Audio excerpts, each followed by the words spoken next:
Good morning, boys and girls. Happy Thursday.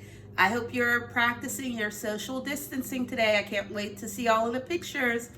So today we're going to continue with Cam Jansen, the Chocolate Fudge Mystery.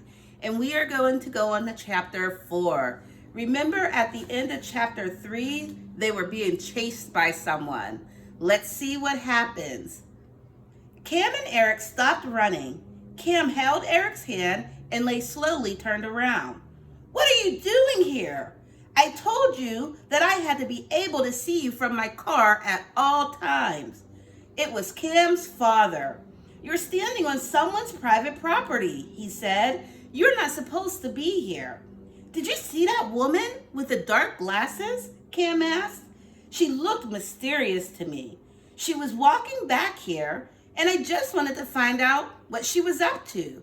She may have been involved in a crime." Mr. Jansen was holding a book. He showed it to Cam. "Do you see this? If you want to solve crimes, do what I do. Read a mystery book. It's safer. Now let's get out of here." Tinkle, tinkle. Someone or something was moving nearby.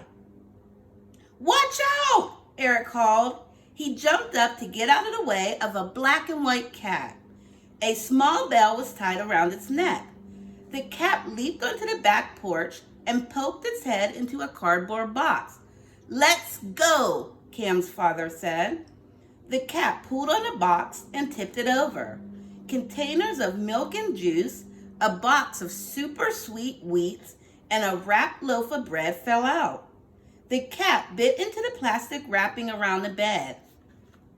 It ran with the loaf to the far end of the yard, right in front of the metal fence. Mr. Jansen started to walk toward the front of the house. He called to Cam and Eric.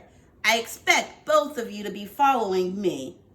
Cam caught up with her father and asked him, "If there's no one at home, why is there food on the back porch?" "Maybe there's a homebound person living in that house, someone who is too sick to go shopping," he answered, "and he has his groceries delivered." "And too sick to come to the door to buy chocolate or rice cakes," Eric added. Cam, Eric, and Cam's father had walked to the front sidewalk. Mr. Jansen stopped. "Something stinks," he said. He checked the bottoms of his shoes. "Oh, it's my hands," Cam said. "I was looking through some garbage." "What?" Just then, a mailman turned the corner. "Make sure you wash your hands when we get home," Mr. Jansen told Cam. Mr. Jansen looked at the letter carrier walking toward them. Then he said, "There's a mailbox next to the front door, and it's empty. Either someone is in this house and is taking the mail, or the people who live here are on vacation and have stopped their mail delivery. We'll see in 1 minute."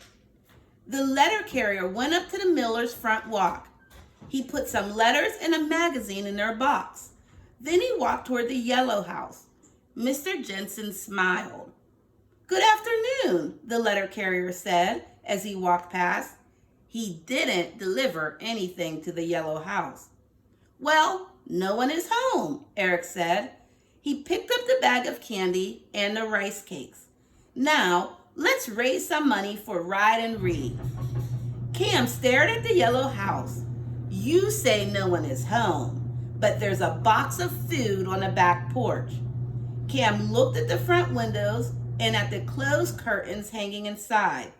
She looked at the outdoor furniture that was neatly stacked on the front porch and the many newspapers on the front lawn.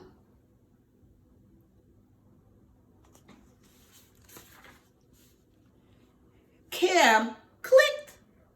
Then she clicked again.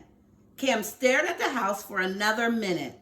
Then she said slowly, "Someone went to a lot of trouble to make us think that no one is living in this house. But that woman probably brought that box of food here, and the garbage she was carrying was from this house. There is someone hiding in there, and I'm going to find out who it is." All right, boys and girls, I can't wait to hear your predictions for Chapter 5. What do you think will happen in Chapter 5? I miss all of you guys.